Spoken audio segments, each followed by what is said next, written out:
Churches are built to feel safe. High ceilings, soft light, wooden pews worn smooth by generations of prayer. But there are records, official reports, that describe people who walked into churches alive and never walked out again. Not because of violence, not because of crime, but because the people inside believed they were doing the right thing. Before we go further, if you're drawn to true stories that were never meant to be told, subscribe. These stories don't shout, they wait.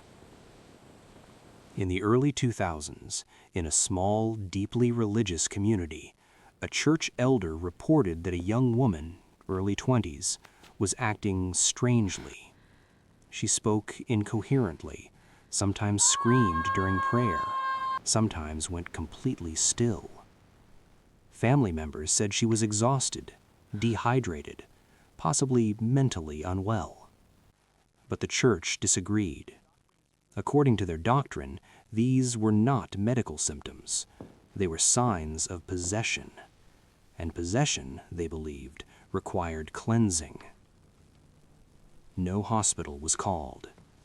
Instead, the church elders gathered privately, doors closed, windows covered. According to court transcripts, they prayed for hours before deciding on an unsanctioned exorcism. No priest trained in the rite, no medical professional present, just belief and authority. The woman was told not to resist.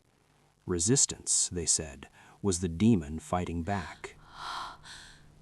If this already feels uncomfortable, leave a comment with a single word: continue.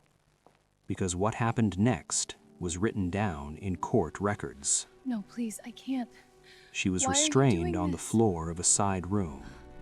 Witness statements later described hands holding her arms, her legs, her shoulders, not violently, firmly, they said. Prayers were shouted. Oil was rubbed on her forehead. At some point, she stopped screaming. Then she stopped responding. One witness said they felt relieved. They believed the silence meant the spirit had left her body. Another said something felt wrong, but no one spoke up, because questioning the process meant questioning God. When they finally released her, she didn't stand. She didn't breathe. Emergency services were called after several minutes of prayer failed to wake her. Damn it, get the AED. The coroner's report listed the cause of death as asphyxia and physical exhaustion. No drugs, no alcohol, no supernatural cause. Just prolonged restraint and delayed medical care. If stories like this matter, stories that make people question silence, tap like. It tells the algorithm this truth shouldn't stay buried. In court, the church insisted there was no intent to harm. And they were right. No one meant for her to die. But belief doesn't change biology, and prayer does not replace oxygen.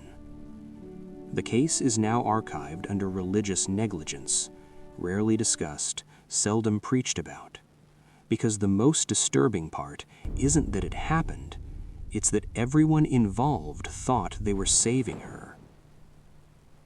Share this with someone who believes faith should never replace care. And subscribe, because the next story was never supposed to leave the church.